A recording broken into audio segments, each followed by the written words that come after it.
जय सिया राम, हरिओम, महादेव, गुरुदेव। जी श्रीमन आपके चरणों में श्रीमन मेरा प्रणाम। मंगल हो, सुखी रहिए अनूप जी।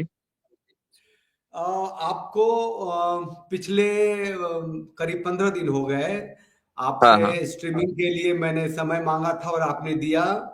और ये चीज बहुत जरूरी है, ये जब तक यहाँ रहेगा लोगों को कुछ न कुछ मिलेगा। मैंने हाँ कहा हाँ था आपसे गुरुदेव की जो पुरुष हैं और कमाऊ पुरुष हैं, देश में देश की मजबूती में साथ दे रहे हैं, वो वैवाहिक हाँ संबंध के कारण पीड़ित हैं और हाँ यहाँ हाँ तक कि मृत्यु तक को प्राप्त कर रहे हैं। हाँ हाँ और लोग कह रहे हैं कि ये सेल्फ मर्डर है, नाम भी बदल दिया है। तो हाँ हाँ वहां हाँ से शुरू करते हैं कि हाँ मुद्दे पे आने से पहले ये हम्म। वैवाहिक जो संस्था है वो हाँ कितना बदला है और क्या हो रहा है। हाँ देखिए अनूप जी, हमारे सनातन धर्म में विवाह की जो अवधारणा है उसको स्मृति और पुराण दोनों के मत से समझना चाहिए। स्मृतियों में 8 प्रकार के विवाह बताए गए हैं, पुराणों में 10 प्रकार के विवाह बताए गए हैं। जो 8 प्रकार के विवाह हैं वही प्रधान विवाह सनातन धर्म में मान्य है, जिसमें 4 प्रकार के विवाहों को उत्तम बताया गया है। ब्राह्म विवाह, आर्ष विवाह, दैव विवाह और प्राजापत्य विवाह, ये 4 प्रकार के उत्तम होते हैं। अधम कोटि में गंधर्व विवाह, पैशाच विवाह, राक्षस विवाह और आसुर विवाह, ये 4 प्रकार के निकृष्ट विवाह होते हैं। इसमें जो अभी जो संस्कार हो रहा है विवाह का, जिसको आप लोग देखते हैं कि मंडप इत्यादि बना है, पुरोहित जी बैठे हुए हैं, कन्या का पिता अपनी पुत्री का कन्यादान वर के प्रति कर रहा है विविध मंत्रोच्चारण के पूर्वक, तो वह ब्राह्म विवाह का एक प्रकार हुआ।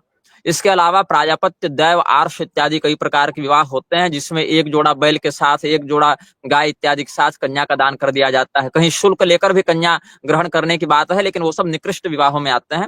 प्रधानता से हमारे यहाँ जो आद्यो वैवाहिको विधि कहा गया है उसमें ब्राह्म विवाह की प्रधानता है। जो विवाह जन सामान्य में जो हिंदू सनातन धर्म में करते आते हैं वही ब्राह्म विवाह है। गंधर्व विवाह भी एक विकल्प है। इसके विषय में थोड़ा मैं खुलकर बता दूं, क्योंकि गंधर्व विवाह को आजकल लोग लव मैरिज के साथ जोड़कर देखते हैं। गंधर्व विवाह जो है वो व्यभिचार नहीं है। अगर कन्या के अभिभावक कन्या के लिए योग्य वर को निश्चित समय में खोजने में असमर्थ रहे, ऐसी स्थिति में कन्या अपने अभिभावकों की अनुमति से अपने योग्य वर को स्वयं खोजती है। अब चाहे इसके लिए स्वयंवर का आयोजन करके घर में ही सबको बुला लिया जाए, या कन्या अपने अभिभावकों के साथ कहीं स्वयं जाए और उस स्थिति में कुल, गोत्र, वर्ण इत्यादि की मर्यादा का विचार करते हुए अपने धर्म के अनुसार किसी वर का चयन करना गंधर्व विवाह कहलाता है। इन सभी बातों का बहुत अच्छे से आपको वीर मित्रोदय में, चतुर्वर्ग चिंतामणि में और संस्कार रत्नमाला, इन ग्रंथों में बहुत अच्छे से समस्त वेद पुराण स्मृतियों का सार आपको प्राप्त हो जाएगा। और पूर्व काल में रविशंकर ने जब एक वक्तव्य दिया था कि कन्यादान नहीं करना चाहिए या कन्यादान करना गलत परंपरा है, ऐसा भी एक आंदोलन चला था पहले विधर्मियों के द्वारा, जिसमें हमारे सनातन धर्म के धर्मगुरु के रूप में दिखने वाले भी बहुत से लोग थे। तो रविशंकर के खंडन में हमने कन्यादान की शास्त्रीयता और विवाह के प्रारूप पर एक वक्तव्य भी 2 साल पहले निर्गत किया था। तो गंधर्व विवाह भी जो लोग करते थे उसमें यह ध्यान रखा जाता था कि कुल, गोत्र, वर्ण इत्यादि की मर्यादा के अनुसार ही वह विवाह हो। गंधर्व विवाह से बस इतना तात्पर्य होता था कि कन्या और वर एक दूसरे को पसंद कर लें अपनी मर्यादा के अनुरूप, और बाद में फिर ब्राह्म विवाह की विधि से उस कन्या का कन्यादान वर के लिए कर दिया जाता था। इसके अलावा कन्या की इच्छा के विरुद्ध उसको मारते पीटते, परिजनों से लड़ते हुए बलपूर्वक लेकर आना भी आसुर, राक्षस, पैशाच इत्यादि विवाहों का एक प्रकार बताया गया है, लेकिन वो सज्जनों के लिए मान्य नहीं है, वो शिष्ट जनों के लिए मान्य नहीं होता है। आज के परिप्रेक्ष्य में क्या हो गया है कि जो गंधर्व विवाह है उसको लव मैरिज समझते हुए लोग अपनी इच्छा के अनुसार किसी भी स्त्री का किसी भी पुरुष के प्रति आकर्षण हो जाना, और किसी भी पुरुष का किसी स्त्री के प्रति आकर्षण हो जाना, और वह आकर्षण इतना प्रबल हो जाना कि दोनों यौन गतिविधियों में लिप्त हो जा रहे हैं और उसी को ये विवाह के नाम से देख रहे हैं, यही समस्त संबंधों के मध्य वैमनस्य का और जहर बोने का एक कारण हो गया है। हमारे सनातन धर्म में विवाह जो है वो बार बार नहीं होता है, कन्यादान एक ही बार होता है। सकृत कन्या प्रदीयते, ये हमारी अनुशासन है। कन्यादान एक बार किया जाता है, और वह कन्यादान जब होता है तो केवल लोक में नहीं अपितु परलोक में भी उस कृत्य का फल प्राप्त होता है। वहां पर कन्यादान में जो कन्या अपने वर से वचन लेती है वहां पहले ही वचन में कहती है कि हम आपके साथ तीर्थाटन करें, यज्ञ करें, दान करें, व्रतों का उद्यापन करें। तीर्थ व्रतोद्यापन यज्ञ दानम मया सहत्वं यदि कांत कुर्याः वामांग मायामि तदा त्वदीयं जगाद वाक्यम प्रथमम कुमारी। तो जिस पवित्र रिश्ते का, पवित्र संबंध का प्रारंभ ही यज्ञ दान तपस्या धर्माचरण से हो रहा हो, वहां पर स्वार्थ, वहां पर कपट, वहां पर प्रतियोगिता, प्रतिस्पर्धा, देखिए प्रतिस्पर्धा को अंदर लाइएगा संबंध में तो वैमनस्य अवश्य आएगा, क्योंकि तब आप एक दूसरे की उपलब्धियों से ईर्ष्या करेंगे। पत्नी की उपलब्धि से पति को प्रसन्नता हो, पति के गुणों से पत्नी प्रसन्न रहे, ऐसी स्थिति में ही संबंध टिकता है। वहां सहयोगी का भाव होगा तो संबंध टिकेंगे, प्रतिस्पर्धी का भाव होगा तो संबंध नहीं टिकेंगे।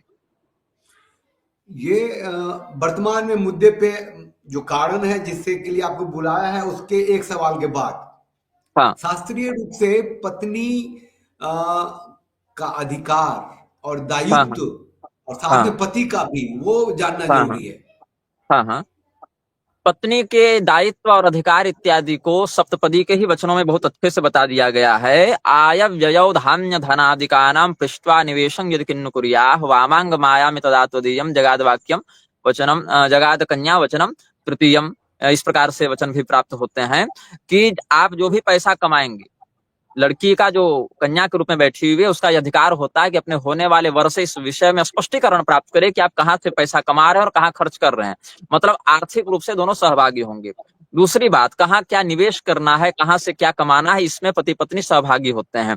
साथ ही साथ घर में किस प्रकार का प्रबंध करना है, गृहस्थ धर्म में किस प्रकार की संसाधन की स्थिति होनी चाहिए, ये सब पत्नी को जानने का अधिकार है और उसमें वह सलाह भी दे सकती है, उसमें परामर्श भी दे सकती है। यहाँ तक कहा गया है पत्नी के साथ 6 प्रकार के कर्तव्यों को पति तय करता है, पति निर्वहन करता है 6 प्रकार के कर्तव्यों को। उसमें कार्ये सुदासे करने सुमंत्री भोज्य सुमाता शयने सुरंभा, ये सब वचन है कि जब व्यक्ति कोई कार्य करता है, किसी कार्य को करना है तो पत्नी वहां पर उसी प्रकार से कार्य करे जैसे कोई दासी तत्परता पूर्वक सेवा करती है, तो दासी के रूप में भी पत्नी की प्रतिष्ठा है। और वही पत्नी फिर जब चिंतन मनन करना होता है, घर में कोई निर्णय लेना होता है, तो पति के लिए वह मंत्री का कार्य करती है, जैसे मंत्री मंत्रणा करता है, परामर्श देता है। तो जो दासी बनकर सेवा कर रही थी वही पत्नी, दासी का काम करने के लिए शारीरिक निपुणता चाहिए, लेकिन मंत्री बनने के लिए बौद्धिक निपुणता चाहिए। तो पत्नी के बौद्धिक निपुणता के आधार पर उसको मंत्री का भी पद दिया गया है। भोज्य सुमाता, जैसे माता अपने पुत्र को बहुत प्रेम से, स्नेह से, पवित्रता से भोजन कराती है, वैसे पत्नी जब पति को भोजन कराए तो वैसे ही स्नेहिल भाव से भोजन कराए। शयने सुरंभा, अपने पति के साथ काम इत्यादि पुरुषार्थों का वैसा ही पालन करे जैसा काम शास्त्रीय नियम है। तो बहुत प्रकार से अलग अलग मर्यादाओं के अनुसार पति और पत्नी को व्यवस्थित किया गया है। और पत्नी के प्रति जो पुरुष प्रताड़ना का व्यवहार करता है, पत्नी के प्रति जो पुरुष कपट का या छल का व्यवहार करता है या जो उसका तिरस्कार करता है, उसको भी भ्रूण हत्या इत्यादि का पाप लगता है। मैं आपको एक प्रमाण दूंगा गरुड़ पुराण से। गरुड़ पुराण सनातन धर्म में लोक परलोक को समझने के लिए बहुत महत्वपूर्ण ग्रंथ है। तो गरुड़ पुराण का जो प्रेत कांड है, वहां भगवान उपदेश करते हैं, धर्म पत्नीम त्यजन शब्द वेधि प्राणी भविष्यतौ। जो अपनी धर्म पत्नी का परित्याग कर देता है, जो अपनी धर्म पत्नी का विधिपूर्वक भरण पोषण नहीं करता है, जो उसकी उपेक्षा करता है, ऐसा व्यक्ति अगले जन्म में पक्षी की योनि को जाता है। यहाँ तक कहा गया कि जो व्यक्ति किसी को जहर देकर मारे, जो व्यक्ति किसी को आग लगाकर मारे, जो व्यक्ति अपने गुरुजी की हत्या करे और जो व्यक्ति अपनी पत्नी का परित्याग करे, ऐसे व्यक्तियों को अगले जन्म में पक्षी की योनि प्राप्त होती है। और वह फिर प्रेतों को जो कष्ट प्राप्त होता है प्रेत योनि में, वैसा वह अधोगति का प्रेत बनता है। पितृवाक्यम न कुरुते स्वपत्नीम च न सेवते सदा क्रूर मतिर्व्यग्रह सा प्रीड़ा प्रेत संभवा। इसीलिए हमारे यहाँ जब आप नवरात्र करते हैं, नवरात्र में दुर्गा जी का पाठ बहुत लोग करते हैं, कराते हैं, वहां एक बहुत सुंदर उक्ति देवताओं ने कही भगवती की स्तुति में, विद्या समस्तास्तव देवी भेदा स्त्रियः समस्ता सकला जगत्सु त्वयैकया पूरितम अम्बयैतत् काते स्तुतिस्तव्य परापरोक्तिः। कि हे भगवती, जितने भी प्रकार की विद्याएं हैं वो सब आपके ही स्वरूप हैं और संसार की सभी स्त्रियां आपके ही स्वरूप हैं। तो जितनी भी स्त्रियां हैं वह माया के ही स्वरूप हैं, प्रकृति के ही स्वरूप हैं, और जितने पुरुष हैं वह शिव तत्व के ही स्वरूप हैं। ऐसी अवधारणा के साथ हमारा सनातन धर्म व्यक्ति को सभ्य बनाता है, शिष्टाचारी बनाता है। और उस स्थिति में ब्रह्म वैवर्त पुराण के ब्रह्मखंड में ये अनुशासन पत्नी के लिए बताया गया। पति अपनी पत्नी से कैसा व्यवहार करे, तो स्वपत्नीम पूजयेद यो हि वस्त्रालंकार चंदनैः प्रकृतिस्तस्य संतुष्टा यथा कृष्ण द्विजार्चनैः। जिस प्रकार से यज्ञ में ब्राह्मणों के सत्कार का महत्व है, वैसे ही अपनी पत्नी के भी सत्कार का महत्व घर में है। वस्त्र से, अलंकार से, आभूषण से, सत्कार से, अच्छे वचन से उसका भरण पोषण करके जो अपनी पत्नी को संतुष्ट करता है, ऐसा समझना चाहिए उसने पूरे विश्व की जगदम्बिका को, उसने मूल प्रकृति को संतुष्ट कर लिया। और ऐसे व्यक्ति को भगवती दुर्गा के ही पूजन का फल प्राप्त होता है। इसीलिए शास्त्र ने स्पष्ट पुरुषों को निर्देश दिया है कि स्वपत्नीम क्रूरये नैव ताड़ये न कदाचन। अपनी पत्नी से कठोर वाणी में बात करना, अपनी पत्नी के प्रति शारीरिक प्रताड़ना करना, ये सब बिल्कुल मना है। अब क्या हो गया, लोग इन बातों को पढ़ना भूल गए, छोड़ दिए समझना सीखना। तो पत्नी का पति के प्रति और पति का पत्नी के प्रति जो मर्यादित व्यवहार होना चाहिए वो नष्ट होता गया। ऐसे ही अपने पति को ईश्वर का प्रतिनिधि समझते हुए किसी भी स्त्री के लिए पति एक ही है, वो है परमात्मा, जगतपति परमात्मा, जगन्नाथ परमात्मा। और वही परमात्मा लोक धर्म का निर्वहन करने के लिए हमारे सांसारिक पति के रूप में इस शरीर से प्रकट हुए हैं। ऐसा विचार करते हुए पत्नी को अपने पति के प्रति नारायण समझकर व्यवहार करना चाहिए और गृह लक्ष्मी समझकर अपनी पत्नी के प्रति पति का सदाचरण होना चाहिए। तो अपने पति में ईश्वर का दर्शन करना और अपनी पत्नी में मूल प्रकृति का दर्शन करना, यही पति और पत्नी के मध्य सनातन धर्म की आदर्श मर्यादा है। ये हमारे शास्त्रों में हाँ स्वामी जी, आचार्य जी, क्या ऐसा कोई संदर्भ है, ऐसी कोई घटनाएं हैं जहां पति ने हाँ अपने धर्म का निर्वाह नहीं किया या पत्नी ने हाँ अपने धर्म का निर्वाह नहीं किया हाँ और पति पत्नी का संबंध नहीं रहा, पुनर्विवाह जैसी कोई हाँ चीज तो है नहीं, या है? हाँ हाँ हाँ हाँ।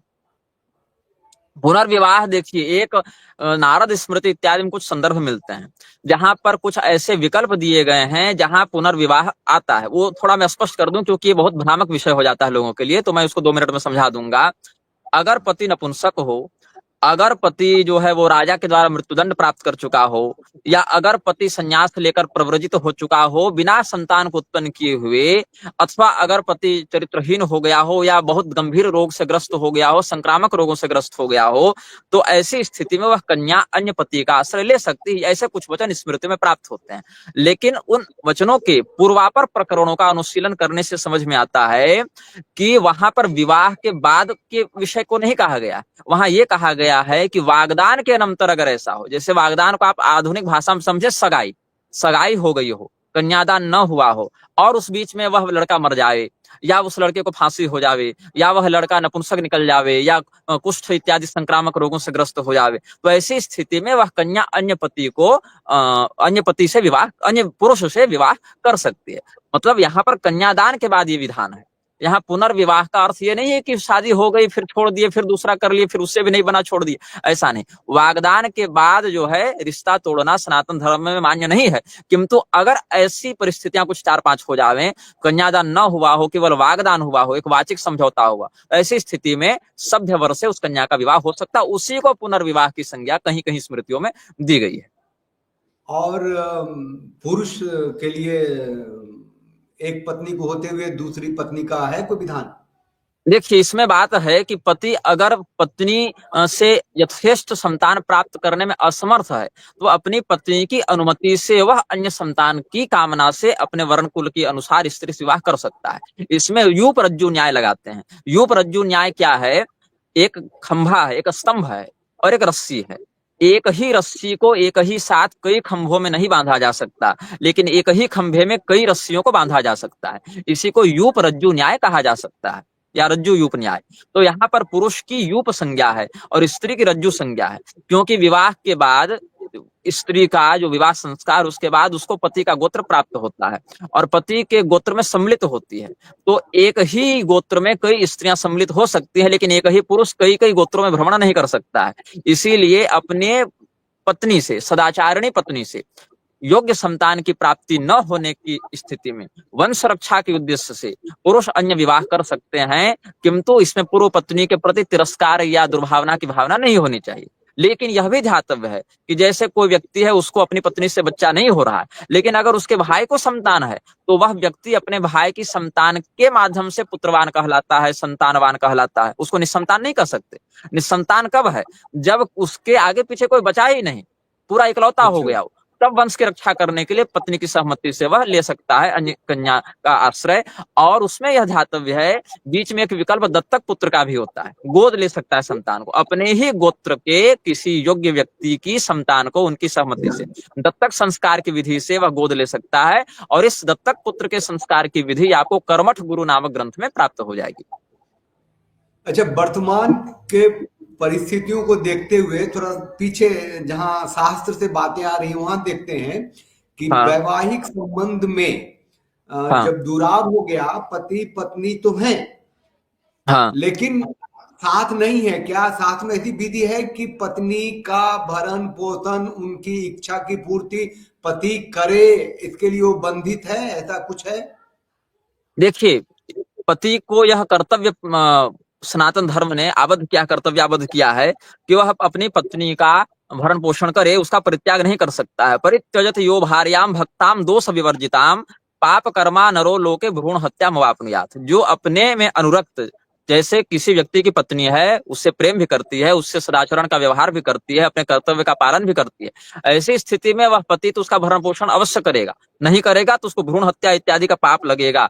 लेकिन अगर पत्नी दुश्चरित्रा हो गई है, पत्नी का चरित्र जो है वह नष्ट हो गया है, पत्नी व्यभिचारिणी हो गई है, तो ऐसी स्थिति में दुष्टा स्त्री के भरण पोषण की बाध्यता उस व्यक्ति की नहीं रहती है, ये मैं समझता हूँ। और दुष्टा स्त्री के भरण पोषण से क्या होता है कि वह व्यभिचार और बढ़ता है। तो इस स्थिति में उस स्त्री का परित्याग करने की छूट है पुरुष को। लेकिन उसमें यह भी बात ध्यातव्य होनी चाहिए कि अगर पत्नी दुश्चरित्रा नहीं है तो उस स्थिति में वह पुरुष उस पर लांछन लगाकर उसका परित्याग नहीं कर सकता है। अगर परित्याग करेगा वह व्यक्ति तो क्रोध से अगर कह देगा तुम्हारा चाल चलन ठीक नहीं है, तुम अगम्या हो गई हो, तो स्वभार्याम क्रोधाद अगम्येति वदताम वर्णानाम क्रमेण, ये प्रायश्चित तुंदु शेखर से बता रहे हैं आपको। कृष्ण नवरात्र षडरात्र त्रिरात्राणि सर्वेशाम प्राजापत्यमिति गौड़ाः।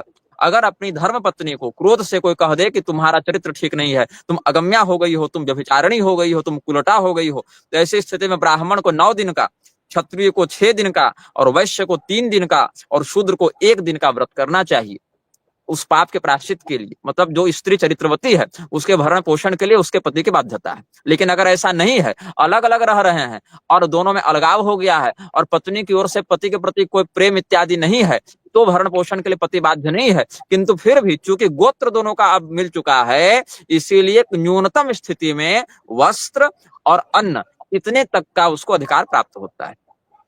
वर्तमान में बात करते हैं स्वामी जी, हाँ जो हाँ कानून है, जो कानून हाँ है उसको हम शास्त्रीय रूप से जस्टिफाई करके देखें या नहीं देखें, मतलब कुछ देखिए, अतुल सुभाष जो लड़का जिसने कि अपनी जान ले ली, तो वो हाँ 1.5 घंटे का वीडियो बनाया और लिख के गया। उसकी मुख्य बात हाँ ये थी कि मेरे पैसे से मुझे प्रताड़ित किया जाता है, मेरे ही पैसे से हाँ मेरे परिवार को प्रताड़ित किया जाता है। मैं जो टैक्स देता हूं उससे सरकार कानून बनाती है, उससे हाँ न्यायालय चलता है, वो ही पुरुष के विरोध में है।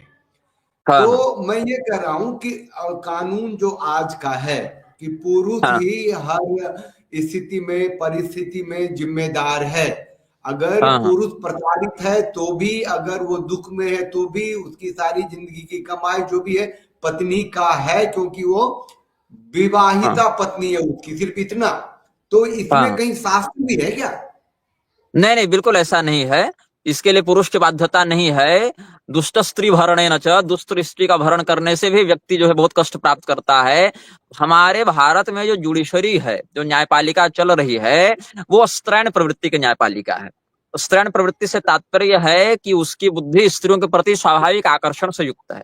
चाहे आप कुछ भी देख लीजिए, आप एक क्रिमिनल रिकॉर्ड डाटा निकालिए, जहां न्यायपालिका की स्थापना होती है वहां से लेकर आज तक जितने भी क्राइम हुए मर्डर के, उन मर्डर के क्राइम्स में जितनी स्त्रियों की संलिप्तता रही और उसी अनुपात में जितने पुरुषों की संलिप्तता रही, पुरुषों को कितनी मात्रा में मृत्युदंड मिला है और उसी अनुपात में उसी अपराध के लिए स्त्रियों को कितनी मात्रा में मृत्युदंड मिला है। क्योंकि यहाँ शास्त्रीय बात को आप लाएंगे तो कानून मानेगा नहीं शास्त्रों को। लेकिन अगर कानूनी भाषा में कानून के अनुसार देखें, इक्वलिटी का ही अगर ढोंग करना है, उस स्थिति में भी देखें तो रेलवे स्टेशन के बाहर ये जरूर लिखा मिल जाएगा कि महिलाओं से छेड़छाड़ करने पर ये संपर्क पर आप कॉल करें। लेकिन वहां पर कहीं ये लिखा नहीं मिलेगा कि पुरुषों के साथ अगर महिलाएं कुछ ऐसा कर रही हैं दुर्व्यवहार, तो पुरुष कहाँ संपर्क करें जाकर, पुरुषों के लिए क्या हेल्पलाइन है। तो न्यायपालिका की प्रवृत्ति जो अस्त्रैण है, और न्यायपालिका में जो अधिवक्ता बैठे हैं, जो न्यायाधीश बैठे हैं, जो चार्जशीट दायर करने वाले अधिकारी बैठे हैं, उनमें से बहुत बड़ा एक वर्ग है, इक्का दुक्का तो छोड़ दें, लेकिन बहुत बड़ा एक ऐसा वर्ग है जो जानबूझकर ऐसे मामले उत्पन्न किए रखना चाहता है। ऐसे वकील बहुत आयत में हैं जो चाहते हैं ऐसे मामले समाज में बने रहें, ताकि हमारा जो है वो बनता रहे, जो आजीविका का प्रबंध है वो। ऐसे न्यायाधीश चाहते हैं कि ऐसे मामले उलझे रहें, ताकि हम वहां से कुछ साइड से आर्थिक लाभ ले सकें। और आर्थिक के अलावा कुछ तो ऐसे भी हमको सुनने को मिले जो ऐसी दुष्चरित्रा स्त्रियों के साथ शारीरिक लाभ भी लेना चाहते हैं, ताकि उनके जो है सो विवाहेतर संबंधों की तृप्ति होती रहे। अगर आज आप स्त्री और पुरुष के मध्य हुए केस से एलिमनी का मैटर हटा दें, तो तुरंत ये जो मामले हैं वो 100 से 10 की संख्या में आ जाएंगे। ये सारा का सारा खेल न्याय का नहीं है, ये सारा का सारा खेल एक इकोनॉमिक सिंडिकेट का है। ये बस चाहते हैं कि हम एक ऐसी समानांतर अर्थव्यवस्था का निर्माण करें जहां हमें कुछ न करना पड़े, हमें बस एक व्यक्ति के ऊपर इस प्रकार का मुकदमा कर देना है, और उस व्यक्ति की सारी जीवन की कमाई वो महिला खाती रहे, महिला का वकील खाता रहे, महिला का जज खाता रहे। यहाँ तक आपको तो खैर आप पत्रकार हैं तो हमारी अपेक्षा आप समाज से ज्यादा नजदीकी से जुड़े हुए, हम लोग जंगल में बैठकर बोल रहे हैं, आप समाज में रह रहे हैं अधिक, तो ज्यादा जान रहे हैं। अभी किसी महिला ने अपने पति पर यह कहकर केस किया कि घर में झगड़ा हो रहा था तो उसके पति ने उसके स्तनों का स्पर्श कर लिया। दूसरी महिला ने किसी अन्य मामले में ये कह के, मुंबई हाईकोर्ट की बात है, ये केस किया दूसरी महिला ने कि हमारे पति जो है हमको शारीरिक सुख प्रदान नहीं करते, पर्याप्त नहीं देते। मतलब कि कहने का अर्थ है कि पुरुष अगर अपनी पत्नी को स्पर्श करे तो भी केस हो जाएगा, न करे तो भी केस हो जाएगा। और इसी में देखिए, जिस मुंबई हाईकोर्ट ने ये केस दर्ज किया है व्यक्ति के विरुद्ध कि तुमने अपनी पत्नी का स्तन स्पर्श क्यों किया, उसी मुंबई हाईकोर्ट ने बागेश्वर धाम के 5 चेलों को इसी मामले में, इसी से मतलब इसी प्रकार के मामले में छूट दी है। और वहां तो यह भी कह दिया कि घरेलू लड़ाई में महिला के बाल पकड़कर खींचना उसके सम्मान के ऊपर हमला नहीं है। तो एक ही अदालत एक मामले में कहती है कि लड़ाई झगड़े में स्त्री का केस पकड़कर खींचना उसके सम्मान पर, मोडेस्टी पर हमला नहीं है, और वही अदालत दूसरे मामले में यह कहती है कि लड़ाई झगड़े में अपनी पत्नी का स्पर्श, स्तन से अगर व्यक्ति का हाथ स्पर्श हो जाए तो ये उसके आत्मसम्मान और उसके इज्जत पर हाथ डालना हो गया। तो ये किस प्रकार की व्यवस्था है न्याय की, जो एक ही मामले में एक ही बेंच अलग अलग प्रकार के निर्णय दे रही है। ये मैं क्या कह रहा हूं कि सहमति, सहवास, संतति, सृष्टि का निर्माण, जो आधारभूत चीजें विवाह की, उसमें वैवाहिक संबंध में सहमति के बिना तो विवाह नहीं होगा। बिल्कुल, सत्संग मतलब सहवास के बिना विवाह, सृष्टि के बिना विवाह नहीं, संतति के लिए ही विवाह। तो इन हाँ सब चीजों को कानून में कैसे लिया, मतलब विवाह होने के बाद सहमति हाँ, को कारण बना के मुकदमा होना क्या शास्त्रीय है, या आज की बिल्कुल। तारीख में क्या है ये? देखिए, बात है कि जो न्यायपालिका में जज बन रहे हैं, आपको अगर स्मरण होगा, आज से कुछ वर्ष पहले की बात है, अभिषेक मनु सिंघवी का एक क्लिप वायरल हुआ था जिसमें कोई हाँ, महिला कह रही थी कि जज कब बना रहे हो।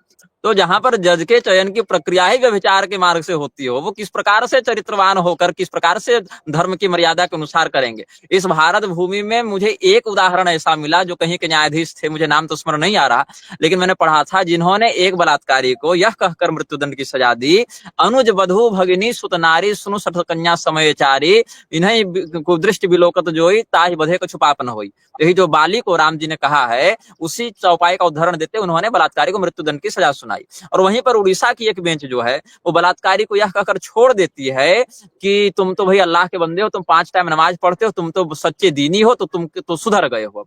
तो कहने का मेरा यह अर्थ है कि कानून जो बना रहे हैं ऐसे नेता, कानून जो लागू कर रहे हैं ऐसे प्रशासन के अधिकारी, और कानून के लागू किए जाने के बाद जो उस आधार पर निर्णय देने बैठे हैं ऐसे न्यायाधीशगण, स्वयं चारित्रिक स्तर पर किस बिंदु पर खड़े हैं, उनकी चारित्रिक वास्तविकता क्या है, उनके कैरेक्टर की औकात क्या है, इसको अगर गिरेबान में झांक कर देखा जाए तब समझ में आएगा कि कानून बनाने से लेकर लागू कराने वाले व्यक्ति की मानसिकता कितनी पवित्र है और कितनी निष्पक्ष है।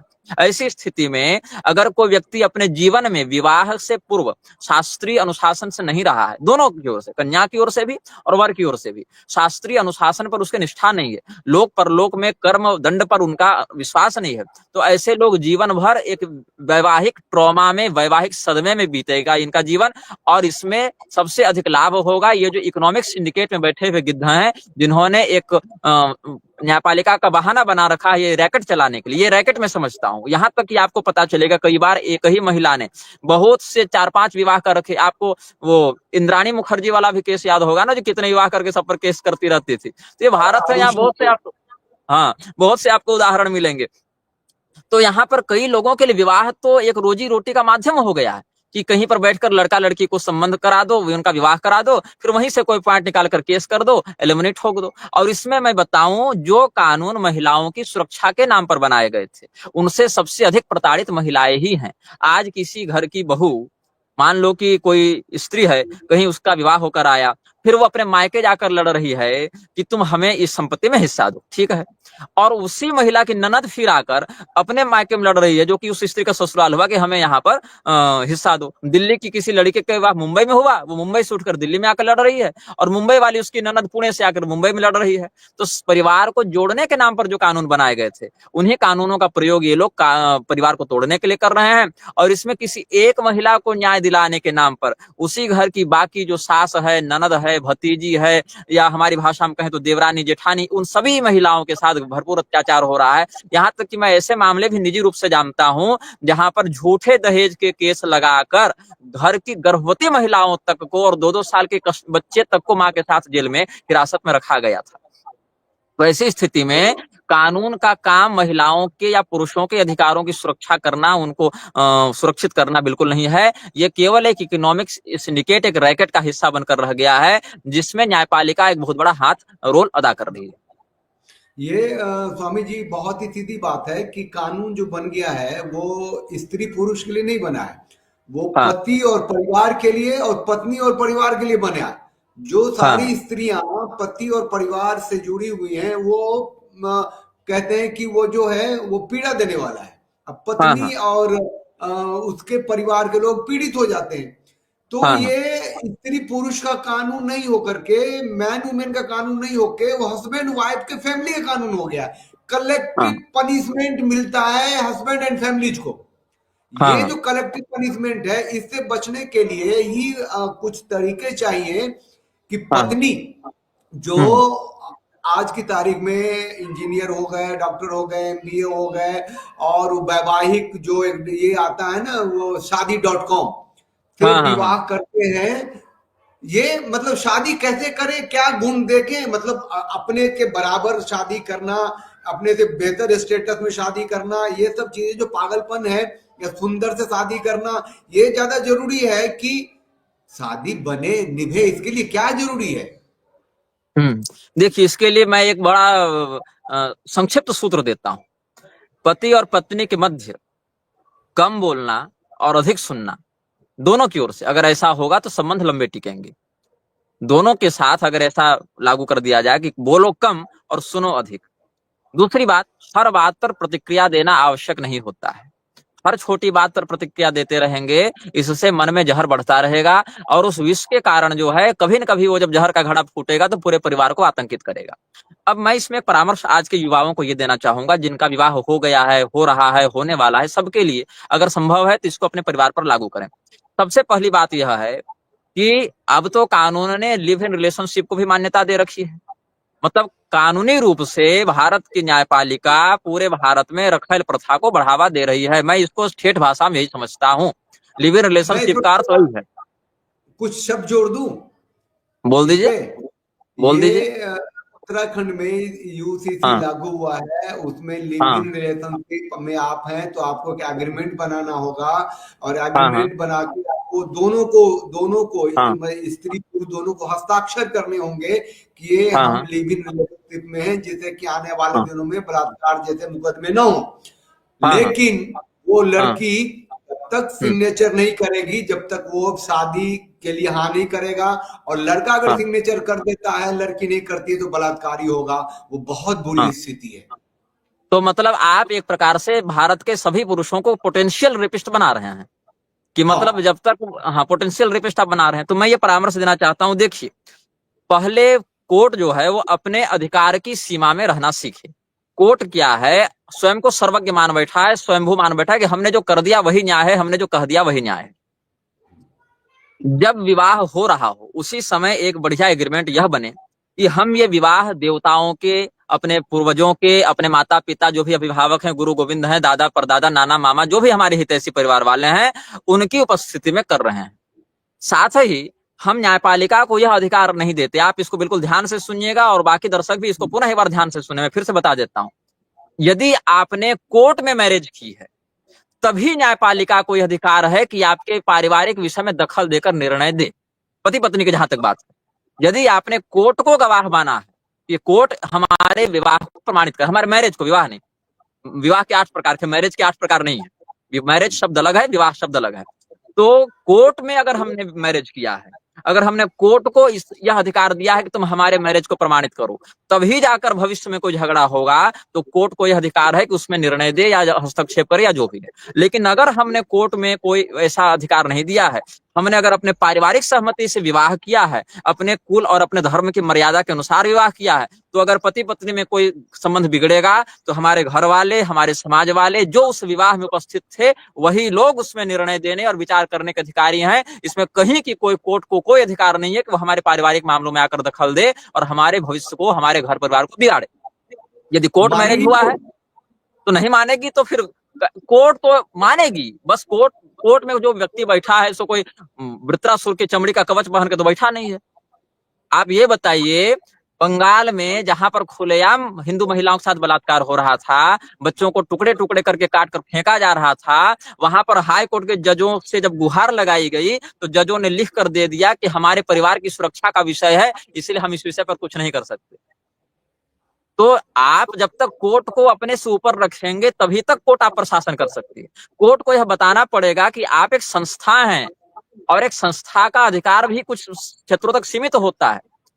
हमने विवाह किया है, हमारे विवाह के समय कोर्ट का कोई ऑफिशियल वहां उपस्थित नहीं था, हमारे विवाह के समय कोर्ट के द्वारा किसी प्रकार का सहयोग नहीं किया गया था, कोर्ट की किसी सुविधा का हमने लाभ नहीं लिया है, कोर्ट के किसी भी अधिकारी को हमने इसका मतलब उत्तरदायित्व नहीं दिया है कि वो इसका निर्णय दे। इसीलिए विवाह अगर हुआ है तो हम कोर्ट को इसमें अधिकारी नहीं मानते कि हस्तक्षेप करे। लेकिन अगर मैरिज हुआ है, हमने कोर्ट मैरिज किया है, कोर्ट को अगर हमने इसमें सम्मिलित किया है इस प्रणाली में, तब अगर कोई झगड़ा होता है तो हम यहाँ पर कोर्ट में वाद दायर करने के अधिकारी बनते हैं। यह स्पष्ट किया जाए। दूसरी बात, अगर कोर्ट में मामला चला भी गया है तो हमने अगर डॉरी ली है, हमने अगर दहेज लिया है, तो जितना दहेज लिया है उतने को ही हम वापस करने का ये रखते हैं। और अगर हम नहीं रखते हैं ऐसा, तो अगर पत्नी को एलिमनी चाहिए तो हमने विवाह से लेकर अभी तक पत्नी के ऊपर जितना खर्च किया है वह भी पत्नी हमें प्रदान करे और उतने समय तक के लिए ही करे। वो टाइम क्लोजर हो, ये नहीं कि जीवन भर के लिए करे। मान लो कि आपका वैवाहिक जीवन 5 साल चला, 10 साल चला, तो उतने टाइम स्लॉट का ही आप लेंगे और वहीं पर आप एक एग्रीमेंट यह बनाएंगे कि हमने इतना दहेज लिया तो हमने इसके बदले इतना रिटर्न किया, या हमने इतने साल तक पत्नी का भरण पोषण किया तो हमें यह प्राप्त हो। दूसरी बात, पति और पत्नी में से जिसके पारिवारिक स्थिति ज्यादा तगड़ी हो, ज्यादा सुदृढ़ हो, वह दूसरे का भरण पोषण निश्चित समय तक करे, उसकी नई आजीविका मिलने तक। जैसे कि 5 महीना, 6 महीना, साल भर, जो भी उसको एक नई नौकरी लगने तक का मिलेगा। क्योंकि देखिए सीधे सीधे तो आप हटा नहीं सकते, समाज इतना कचड़ा हो चुका है, इतना उलझ चुका है। तो धीरे धीरे करके ऐसे सुधार लाए जाएंगे तो आशा की किरण आगे अधिक जगमगाएगी। तो अगर डॉरी गलत है तो एलिमनी भी गलत है। अगर एलिमनी चाहिए तो आपको डॉरी वापस नहीं की जाएगी। तो ये सब जो बातें हैं, इन बातों में बिल्कुल स्पष्टता होनी चाहिए। यहाँ तो हाल ये है कि जो मन सो एलिमनी मांग लेते हैं, जितना मन उतना मांग लेते हैं, और जब तक मन उतने समय के लिए मांग लेते हैं, अपने लिए मांगते हैं, अपने बच्चों के लिए भी मांगते हैं, और बच्चे की जवानी तक मांगते रहते हैं। तो इस प्रकार से एक तरफा दोहन उचित नहीं है।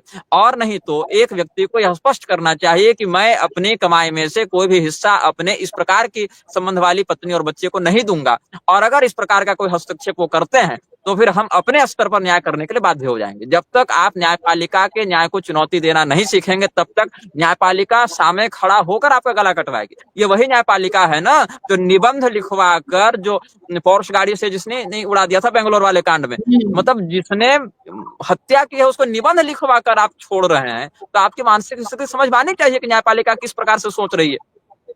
तो न्यायपालिका को अच्छा न्याय करने के लिए बनाया गया, हत्या करने के लिए नहीं बनाया गया। स्वामी जी, आपकी बात को मैं दोहरा दूं, आपकी हिंदी तो बहुत अच्छी है। हम्म। हमारी मैं दोहरा दूं, अभी स्वामी जी ने कहा कि आप अगर विवाह करने वाले हैं तो विवाह से पहले आप एग्रीमेंट बनाइए और उसमें सारा कुछ लिखिए कि ना ही हम कुछ ले रहे हैं ना ही कुछ दे रहे हैं, हम एक सीधी सादी विवाह कर रहे हैं। इसमें कोई समस्या होगी तो हमारे समस्या का निर्णय करने वाले वो लोग होंगे जो इस विवाह में के गवाही हैं, विवाह में साथ दिया है। अब हमारे बड़े बुजुर्ग स्त्रियां पुरुष जो साथ हैं वो फैसला करेंगे, हम कोर्ट में हरगिज नहीं जाएंगे। ये बिल्कुल बिल्कुल। बनाइए। और दूसरी बात आप थोड़ा सा और बता दीजिए मुझे, स्त्री चयन के लिए या फिर हाँ बेटी है उसके लिए जो पुरुष का चयन होगा, वो हाँ। आप किस तरीके से आप ये कहेंगे कि हम जो अपने पुरुष के लिए या स्त्री के लिए जो वैवाहिक संबंध में जाएंगे वो एक हम्म। दूसरे के लिए बहुत सही है, वो किन बातों का ध्यान रखेंगे हम देखिए इसमें विवाह मैं से आपको पहले? बताऊं। हाँ हाँ। विवाह से पहले जब आप परीक्षण करेंगे वर कन्या का तो कैसा करेंगे, बिल्कुल सही प्रश्न है। मैं अपनी श्रीमद् भागवत की कथाओं में इस विषय को बहुत स्पष्टता से बताता रहता हूँ। भगवती रुक्मिणी जी ने जब भगवान कृष्ण के प्रति पत्र भेजा था एक ब्राह्मण के माध्यम से, विदर्भ देश में भगवती रुक्मिणी का मायका है, तो वहां से उन्होंने द्वारकाधीश भगवान को एक पत्र भेजा था। वहां उन्होंने इन बातों की बड़ी सुंदर चर्चा की है। कावा मुकुंद महति कुलशील रूप विद्या वयो द्रविण रात्म भी रात्मतुल्यम। क्या कहते हैं, सबसे पहले कुल देखना चाहिए, उसका वंश कैसा। मैं धार्मिक जगत का अधिकारी हूं, धर्माधिकारी हूं, तो मैं धार्मिक परिप्रेक्ष्य से ही बात करूंगा। सबसे पहले कुल की मर्यादा को ध्यान में रखना चाहिए, क्योंकि कुल की मर्यादा से संस्कार और चित्तवृत्तियों का निर्माण होता है और वही आपके भविष्य के सद्गुण या दुर्गुण को तय करेगा। तो कुल तय हो गया। उसके बाद शील, चलो खानदान तो बढ़िया है लड़के का, वहां अच्छे पढ़े लिखे लोग हैं, संपन्न लोग हैं, या संपन्न नहीं भी लेकिन कम से कम शालीन हैं, सभ्य हैं, सुलझे हुए व्यक्तित्व के लोग हैं। कम कमाए चाहे अधिक कमाए, लेकिन व्यक्ति नैष्ठिक होना चाहिए, व्यक्ति सच्चा होना चाहिए, तो खानदान अच्छा है उसका। फिर यहाँ खानदान का अर्थ ये नहीं, एक बॉलीवुड में खानदानी होता है ना कि है जमींदार साहब और खूब दारू और लड़कीबाजी में लगे हुए लेकिन कहते हैं हम खानदानी हैं। ऐसा नहीं, खानदान से तात्पर्य कुल उसका श्रेष्ठ होना चाहिए, कुल उत्तम होना चाहिए, कुलीन व्यक्ति होना चाहिए। तो कुल अच्छा हो। उसके बाद शील, उसका चाल चलन अच्छा हो। रहना तो कुल के साथ नहीं है, रहना तो लड़के के साथ है, तो लड़के का व्यक्तिगत चाल चलन कैसा है। फिर शील के बाद रूप की बात आती है, क्योंकि कहीं ना कहीं कुल और शील अच्छा हो किंतु रूप जो है वो कहीं मन में रुचिकर न लगे, तो संबंध अगर जोड़ भी लिया जाए तो लंबा टिकता नहीं है, बाद में उच्चाटन होने लगता है। यहाँ पर ये ध्यान देना चाहिए कि ये नहीं कि अपने बने हैं कुछ एकदम बिल्कुल दीनहीन अवस्था में और लड़का चाहे देवराज इंद्र, चाहे अपने हैं बिल्कुल असुर छाप और लड़की चाहे रंभा अप्सरा। ऐसा नहीं, जो वास्तविकता है उसको स्वीकार करना चाहिए। अपने रूप के साम्यता के साथ जिसकी अनुकूलता बने, बिना मेकअप के प्राकृतिक रूप से, उससे विवाह करना चाहिए। तो कुलशील रूप। फिर विद्या, कितना पढ़ा लिखा है, उसमें क्या बौद्धिकता है, वय कैसा। अब ये नहीं कि लड़की 10 साल की लड़का 40 बरस का हो गया, ऐसा नहीं। वय का भी उत्तम संतुलन होना चाहिए। और द्रविण, फिर कमाता धमाता क्या है। पैसे की बात कहाँ आई, कुल शील रूप विद्या वय, इतने के बाद पैसे की बात आई। अब आजकल क्या है, पैसा और रूप ही पहले हैं। बल्कि यहां तक तो हाल ये हो गया कि अगर रूप थोड़ा गलत भी है लेकिन कमाता बहुत तगड़ा है, तो पैसे के दम पर उस लड़के से विवाह कर देते हैं अपनी बच्ची का, और बाद में अगर पैसे में कुछ कमी हो जावे तो उस लड़के के साथ भी बहुत अत्याचार होता है। तो पहले तो बहुत से लड़कों को कहेंगे कि तुम काले हो तो तुम नाटे हो तो तुम मोटे हो, विवाह नहीं करेंगे, चरित्रवान लड़कों को भी छोड़ देंगे। उसके बाद जो है कोई अगर लंबा अच्छा खासा कमाने वाला लड़का मिल गया उससे कर देंगे, और उसकी कमाई बाद में समाप्त हो गई, कुछ बिजनेस में लॉस हो गया, कुछ नौकरी छूट गई, तो उसके ऊपर फिर अत्याचार करने लगे। तो पहला कुल, दूसरा चरित्र, तीसरा रूप, फिर विद्या, फिर आयु, फिर द्रविण मतलब पैसा, फिर धाम, फिर आत्मतुल्यम, फिर घर रहता कहाँ है। उसके बाद 8वें स्तर पर 8वां गुण क्या होना चाहिए कि हमारे विचार आपस में कैसे मिलते हैं। अगर कुल भी अच्छा है, अगर कन्या का और वर का कुल अच्छा है, उनका चरित्र अच्छा है, उनका रूप अच्छा है, उनकी विद्या, उनकी अवस्था, उनका जो आर्थिक स्तर है वो भी ठीक है, शत्रुता, मित्रता और विवाह, ये तीनों चक्कर में होना चाहिए। बिल्कुल असामंजस्य हो जाएगा, शत्रुता, मित्रता और विवाह, ये तीनों में अगर स्तर का बहुत अधिक अंतर हो जाएगा तो निर्णय एक तरफा हो जाता है, बेमेल हो जाता है। इसीलिए शत्रु बनाओ, मित्र बनाओ या विवाह करो, तो ये बिल्कुल आपसी होना चाहिए, बिल्कुल स्तर समान होना चाहिए। और अंत में 8वां क्या है, आत्मतुल्यम। हम जिस प्रकार का चिंतन करते हैं, क्या हमारे चिंतन के साथ उसके चिंतन की साम्यता है कि नहीं? अगर होती है तब वहां विवाह करना चाहिए। मैं आपको एक अपने जीवन का उदाहरण बताऊं। रायपुर में, छत्तीसगढ़ के रायपुर में स्वामी राघवाचार्य जी के एक शिष्य रहते हैं। तो वो अपने लड़के के लिए लड़की देखने गए थे, कन्या देखने गए थे। तो बाकी सब उनको पसंद आ गया, और कन्या की आंखें थोड़ी भूरी रंग की थी। तो उन्होंने हमको मैसेज किया कि महाराज जी, कन्या में तो सब बातें ठीक हैं, आंखें भूरी रंग की हैं, और शास्त्र में पिंगाक्षी कन्या से विवाह करना मना किया है, तो हम क्या करें? हमने कहा कि भाई, आप पहले यह देखिए कि आज के समय में वो निभाएगी कितना। अगर आप बिल्कुल कजरारे नैन वाली बहू भी लेकर आ जाते हैं, पिंगाक्षी नहीं भी लाते हैं, और अगर कल को अगर वो अपने चरित्र से पथभ्रष्ट हो जावे या किसी प्रकार का उपद्रव कर दे, तो क्या आप कर लेंगे? इसीलिए जहां पर गुणों की बहुत अधिकता हो और दोषों की न्यूनता हो, वहां दोषों को उपेक्षा करके गुणों को ध्यान में रखना चाहिए। ऐसा बृहस्पति का मत है। ऐसा भगवान बृहस्पति ने कहा है कि जहां पर बहुत अधिक गुण हो और उनकी तुलना में कुछ दोष भी दिख जावे, तो गुणों की बाहुल्यता के कारण दोष को उपेक्षित कर देना चाहिए। और जहां बहुत अधिक दोष हो और कम गुण हो, वहां दोषों की बाहुल्यता के कारण गुण को छोड़ देना चाहिए। इसीलिए यह भी देखें कि अगर सारी बातें अनुकूल न भी हों, तो उसमें जो अच्छा है उससे बेटर, उससे बेस्ट, ऐसा देखिए, बेस्ट न मिले तो बेटर में जाइए, बेटर न मिले तो गुड में जाइए। तो अपने स्तर का विचार करते हुए यह देख लेना चाहिए दोनों पक्षों से। दूसरी बात, लोग वर्तमान को देखकर विवाह करते हैं, ये बहुत भारी समस्या है। लोगों को भविष्य देखकर विवाह करना चाहिए। इस शब्द का आप गौर करेंगे। वर्तमान जो है बहुत क्षणभंगुर है। जैसे आप जब पढ़ाई करते हैं, तो ये नहीं देखते कि अभी वर्तमान में हमारा बच्चा 5 क्लास में है तो क्या करेगा। आप आगे देखते हैं कि ये 12वीं में, ग्रेजुएशन में, और आगे क्या करेगा। ये भविष्य को देखकर आप करते हैं। कहीं आप जमीन खरीदते हैं, तो ये थोड़ी देखते हैं कि आज वहां की क्या, ये देखते हैं 10 साल के बाद उस जमीन की क्या कीमत रहेगी, क्या महत्व रहेगा उस जगह का, उस स्थान का। तो ऐसे ही विवाह करें तो ये ना देखें कि आज क्या है, ये देखें कि 10 साल के बाद हमारी क्या स्थिति रहेगी, हमारी शारीरिक स्थिति क्या रहेगी, रूप रंग क्या रहेगा, हमारी आर्थिक स्थिति क्या रहेगी, घर परिवार में क्या स्थिति रहेगी। तो जो व्यक्ति वर्तमान को देखकर विवाह करता है, वह व्यक्ति अवश्य ही जीवन में पछताता है। जो भविष्य का चिंतन साथ में करता है, उस व्यक्ति के पछताने की संभावनाएं बहुत कम हो जाती है। अब एकदम किस्मत खराब रहे तो अलग बात है, लेकिन भविष्य में अगर आप आगे के सुख और दुख का विचार करके व्यवहार करें, और ये बात ध्यान में रखनी चाहिए, जीवन में सुख और दुख सदैव आएंगे, चाहे आप विवाह करें चाहे न करें। ऐसा नहीं कि जितने लोग कुंवारे बैठे हुए सब बहुत मजे में है, ऐसा नहीं है। हर व्यक्ति की अपनी समस्याएं हैं, हर व्यक्ति की अपनी उम्मीदें हैं, चाहे पति हो, पत्नी हो, सास हो, ससुर हो, ननद हो, देवर हो, साला साली हो। हर व्यक्ति की अपनी समस्याएं हैं और हर व्यक्ति की अपनी उम्मीदें हैं। तो जब भी किसी व्यक्ति को आप कोई जवाब दें, उस समय उस व्यक्ति के स्थान पर स्वयं को रख कर देखें कि आखिर वो कैसा महसूस कर रहा है, उसके हृदय में क्या भावना है। और ऐसा जब आप अच्छा, संतुलन बनाकर चलेंगे तो बहुत झगड़े होने से बच जाएंगे। स्वामी जी, मैं आपकी बातों को, इतनी लंबी बातें हुई, उसको थोड़ा सा बहुत कम शब्द में दोहरा दूं। स्वामी जी ने ये कहा, आप सब लोग ध्यान से सुनिए, कि आप अगर पुरुष हैं और विवाह करने जा रहे हैं, तो जो आपकी पत्नी होगी उनके परिवार को जरूर देखें। हमारे शब्दों में आप देखें कि उनके भाई कितने हैं, बहन कितने, चाची, नानी, भाभियां कितने, कहाँ कहाँ तलाक हुआ है, किन किन चीजों में वो केस लड़ रहे हैं, उनका केस हिस्ट्री क्या है, उनका हेल्थ स्टेटस क्या है, वो मतलब बीमार, एक लाइक आजकल तो एक जेनेटिक बीमारियां होती हैं। तो हाँ, आप बिल्कुल बिल्कुल। स्वास्थ्य को जरूर देखें, आप पुलिस केस जरूर देखें, आप थाना कोर्ट जरूर देखें, तो उससे उनका माइंड स्टेटस पता चलेगा। अर्थ बिल्कुल। जो है बहुत अंत में देखें, आप यही कहा पापा, हाँ, कि बिल्कुल। अर्थ हाँ। से पहले गुण प्रधान देखें, आपके स्टेटस के बराबर का देखें, उनका फैमिली स्टेटस देख लें।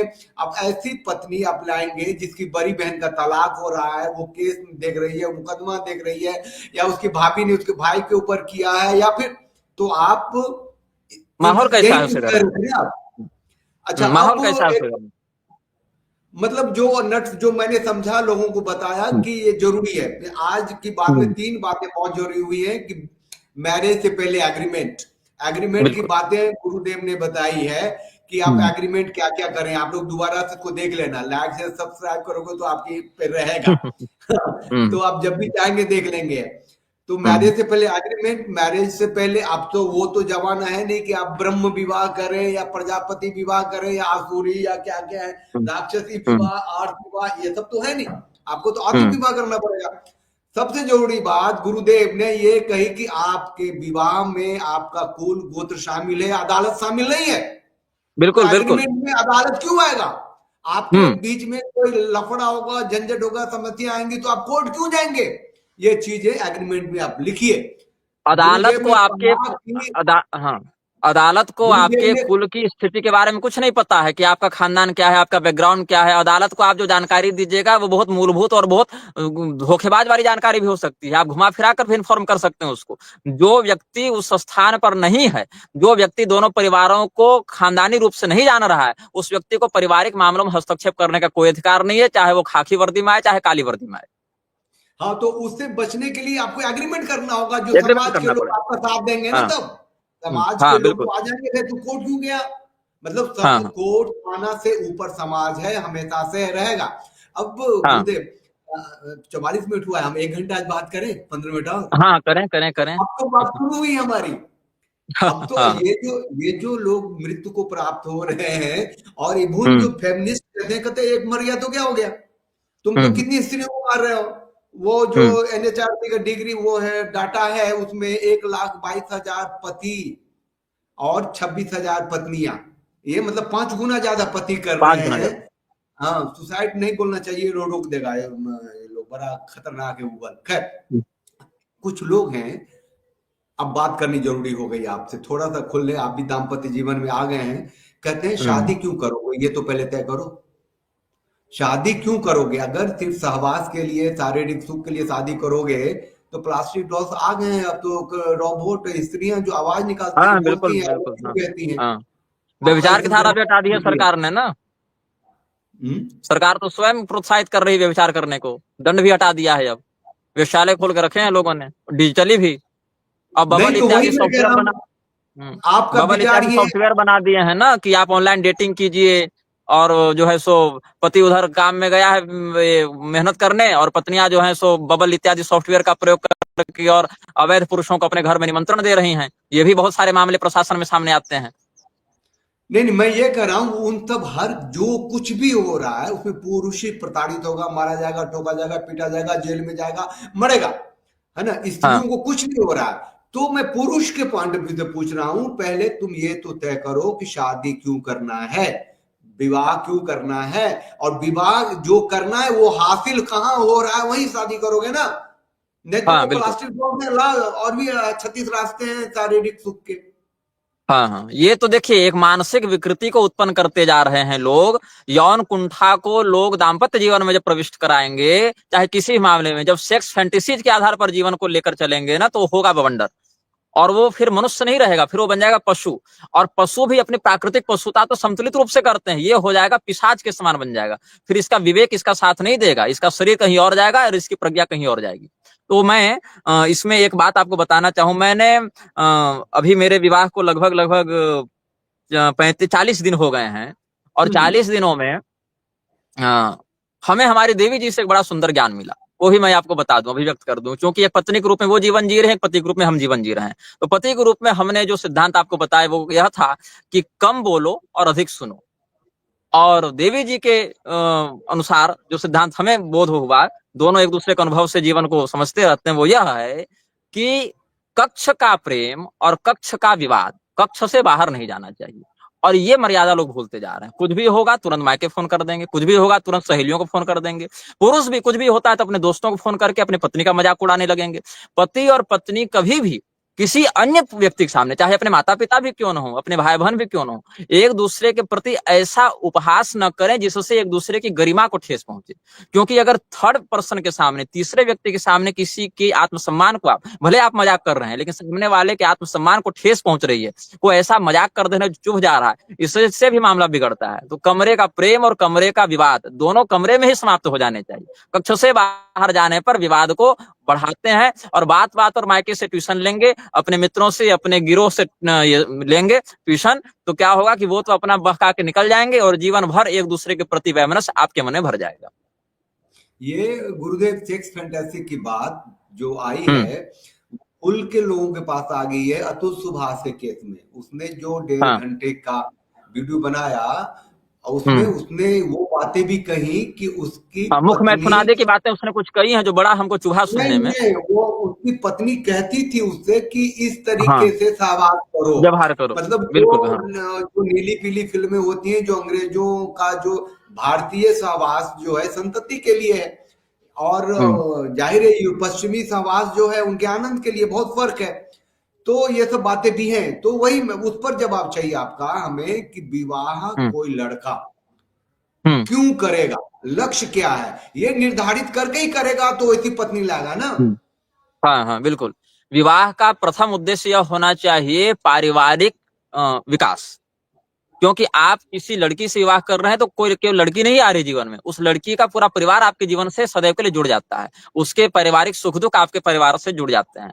तो जिस प्रकार से परिवार में अलग अलग लोग हैं, माता है, पिता है, भाई है, बहन है, वैसे ही एक निश्चित समय और व्यवस्था के आधार पर पत्नी और पति भी एक दूसरे के जीवन में आते हैं। और उस प्रकार से आने पर अगर केवल शारीरिक सुख को अगर हम केंद्र में रखेंगे तो वह शारीरिक सुख चाहे जहां प्राप्त होने लगे फिर लोग वहीं भटकने लगेंगे।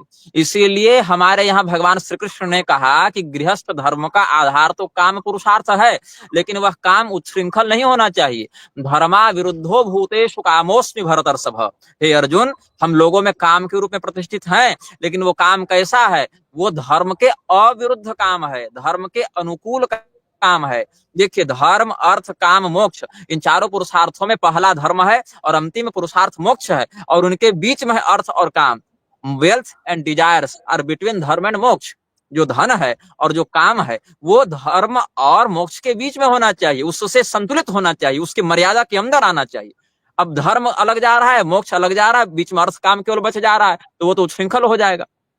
पतंग आकाश में तभी उड़ेगी जब डोर से बंधी रहेगी। डोर से काट कर उसको मुक्त करेंगे तो उसकी उड़ान नहीं होगी, वो रसातल पर चली जाएगी।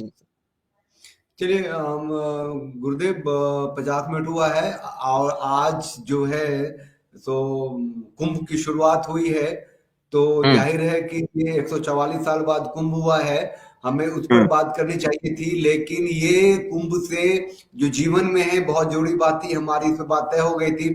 आखिरी 5 मिनट आप देखिए, वाइंड अप कीजिए कुंभ महिमा पे, और जो हिंदू सनातन के ऊपर जो कुछ खास मैसेज देना है आप दे दीजिए। बाकी मैं कहता हूँ कि मैं आपके इस वीडियो को कई टुकड़ों में भी काट के बनाऊंगा, जहां जहां श्लोक आए हैं। ठीक है, उसको बनाइएगा, हाईलाइट कीजिएगा। मैं भी 2-4 दिनों के बाद इसको अपने चैनल पर डाल दूंगा ताकि लोग प्रेरणा लेते रहें, जैसा कि पहले भी हम करते रहे हैं। और ये जो आपने कुंभ के विषय में कहा, तो हम वृंदावन में थे तो हमने इस पर एक वक्तव्य तो दिया था, लेकिन आपने कहा कि थोड़ा इसकी ब्रीफिंग कर दें, तो हम कर देते हैं। देखिए, कुंभ जो है वो सनातन धर्म के प्रधान पर्वों में से एक है, और इसमें सभी संप्रदाय के लोग, सभी वर्ण के लोग, सभी आश्रमों के लोग एकजुट होकर आते हैं और स्व संप्रदाय की मर्यादा के अनुसार धर्म का आचरण करते हैं। लेकिन अब ये कुंभ हो गया है झमेला, अब ये राजनीतिक स्टंट का हो गया है मंच। अब आज ही देखिए, मुझे देखने को मिला, कैलाशानंद दे रहे हैं, वो स्टीव जॉब्स की पत्नी थी ना, एप्पल की मालकिन, उसको साध्वी बना रहे हैं। अब बताइए, ये सब कॉर्पोरेट बाबा लोग साध्वी बना रहे हैं। अच्छा, ये नहीं कि जीवन भर के लिए, 1 महीना के लिए, मतलब ये ट्रायल वर्जन पर आई हैं, अभी टेम्पररी साध्वी बन रही हैं ट्रायल वर्जन पर। जैसे क्रैश कोर्स नहीं करते हैं, वैसे क्रैश कोर्स में हिंदू बनेंगी, एक्सीडेंटल हिंदू हैं ये लोग। तो ऐसा नहीं होना चाहिए। मुझे तो लक्ष्मी नारायण त्रिपाठी की धमकी भी आई थी। और आपको बता दूं, एक तो हरिद्वार के किसी अखाड़े ने, किसी आश्रम ने मेरा माथा काटने पर 11 लाख का इनाम रखा हुआ है, मेरे ऊपर वो फतवा जारी कर दिए हैं। तो घनश्याम उपाध्याय मुंबई हाईकोर्ट में कुछ रिट दायर किए या कुछ है। तो गुंडों का अड्डा कुंभ नहीं है, कुंभ गिरोहों का अड्डा नहीं है। कुंभ क्या था, आप प्रयाग में देखें तो गोस्वामी जी लिखते हैं, वर्ण ही तत्व विभाग, तत्व निरूपण करने के लिए है ये सब आयोजन। कहीं भगति भगवंत के संयुक्त ज्ञान विराग, भक्ति ज्ञान वैराग्य की चर्चा करने के लिए सब है। राजनीतिक बयानबाजी करने के लिए, तमाशा करने के लिए, एलजीबीटी समलैंगिकता के प्रोत्साहन करने के लिए, तो विदेशियों को बुला के नचाने के लिए कुंभ नहीं है। और जब मान्य धर्माचार्यों का तिरस्कार करके मनमौजी रूप से अधिग्रहण कर लिया जाएगा तीर्थ स्थलों का, तो वहां पर हो जाएगा कॉर्पोरेट विषय। और कॉर्पोरेट विषय जो है कभी धर्म के अनुकूल नहीं चलता है, क्योंकि उसका एकमात्र उद्देश्य होता है अपनी सत्ता और अपने अर्थव्यवस्था का विकास। और जहां पर पॉलिटिक्स घुस जाता है, जहां पर इकोनॉमिक्स घुस जाता है, हालांकि कुंभ में एक बहुत बड़ी अर्थव्यवस्था है, लेकिन उस अर्थव्यवस्था को क्या हम सभ्य और शास्त्रीय तरीके से अर्जित कर रहे हैं, या उसको अर्जित करने का लक्ष्य लेकर हम धर्म शास्त्रों की बलि दे रहे हैं, ये चिंतनीय है। अब तो ये भी बात हो गई कि कोई भी सनातन धर्म में आस्था रखता है वो आकर कुंभ में स्नान करे। अब मोहम्मद कैफ नहा रहा था जमुना जी में, और अपना अखाड़ा परिषद का अध्यक्ष रविंद्रपुरी, उसने कह दिया कि हाँ, हिंदू और मुसलमान में क्या अंतर है, सब हमारे भाई। अरे भाई, वो मोहम्मद कैफ लव जिहादी रह चुका है, हिंदू लड़की से विवाह किया है। आगे भी ऐसे लोग ऐसे भ्रमित करेंगे, हम लोगों को क्या लगेगा कि ये तो हिंदू धर्म के प्रति आस्था रखता है, रुचि रखता है, हमारे यहाँ मिलना चाहता है। वो मिलने नहीं आया है, वो आपके घर में घुसकर आपके संसाधनों को विकृत करके ले जाने आया है। इसलिए सदैव हिंदुओं को शत्रुबोध से युक्त होकर समझना चाहिए कि कौन सा व्यक्ति सच में साधु बनकर हमारे पास आया है, कौन सा व्यक्ति हरण करने, वैसे ही हमारे पास आया हुआ व्यक्ति शरीर से कैसा है और हृदय से कैसा है, इसका चिंतन करके ही साधु संतों को व्यवहार करना चाहिए। और नेता साधु के पास जाए, साधु नेता के पास नहीं जाए। यहाँ तो ये हाल है कि अगर कोई सदाचारी ब्राह्मण किसी महात्मा के पास, महामंडलेश्वर के पास जाए तो उसको लाइन लगानी पड़ेगी मिलने के लिए। लेकिन अगर कोई पॉलिटिशियन चला जाए तो महाराज जी स्वयं अगवानी भी करेंगे, फोटो खींच के फेसबुक में डालेंगे भी कि अमुक प्रदेश के मुख्यमंत्री मिलने आए, तो अमुक कैबिनेट मिनिस्टर आए हमसे महाराज जी से मिलने और मार्गदर्शन लेने। और क्या मार्गदर्शन दिया महाराज जी ने, इसकी कोई खोज खबर नहीं है। और उस मार्गदर्शन का जीवन में कहाँ प्रयोग किया उस नेता ने, इसकी भी कोई खोज खबर नहीं की है। बस एक प्रकार का ये सब भेंट मुलाकात करके ये दिखाते हैं कि हमारा बड़े लोगों से उठना बैठना है, हम प्रतिष्ठित प्रभावशाली लोग हैं। और जब सनातन धर्म वाले लोग देखते हैं कि हमारे गुरुजी से बड़े बड़े नेता, अभिनेता, क्रिकेटर मिलने आ रहे हैं, तो उनको लगता है हमारे गुरुजी बड़े सिद्ध हैं, बड़े प्रसिद्ध हैं, और फिर उनकी कही हुई अशास्त्रीय बातों को ही धर्मशास्त्र का प्रमाण मानकर भ्रमित होकर व्यवहार करने लग जाते हैं। और हम जैसे लोग जब धर्मशास्त्रों में देखते हैं कि ये तो गड़बड़ बात कर रहे हैं, वहां से प्रमाण देते हैं, तो लोग कहते हैं तुम संत निंदा करते हो, तुम तो हिंदुओं में एकता तोड़ रहे हो। अब बताइए, धीरेन्द्र शास्त्री और उनके सगे भाई की आपस में नहीं बन रही है, हिंदू एकता हम तोड़ दे रहे हैं। अभी मोहन भागवत और रामभद्राचार्य आपस में भिड़े हुए थे, हिंदू एकता हम तोड़ दे रहे हैं। तो हिंदू एकता हम नहीं तोड़ रहे हैं, हम तो हिंदुओं को जोड़ ही रहे हैं। किस आधार पर? वह आधार है शास्त्र, वह आधार है संप्रदाय परंपरा, वह आधार है हमारे वेद पुराण स्मृति, और वो अविभाजित अपरिवर्तनीय धर्मशास्त्रों से ही सनातन धर्म अनुशासित होता है। और उसी एक मापदंड को लेकर हम सनातन धर्म को एकजुट करने का प्रयास कर रहे हैं, आगे भी करते रहेंगे। जय हो स्वामी जी, महादेव जी, जय जय जय श्रीमन्नारायण। आपका बहुत बहुत धन्यवाद। और प्लीज जब भी आग्रह करें, समय निकले तो जरूर दर्शन दीजिए ऑनलाइन। ठीक है, आपको बहुत बहुत प्रणाम। मंगल हो, सुखी रहिए।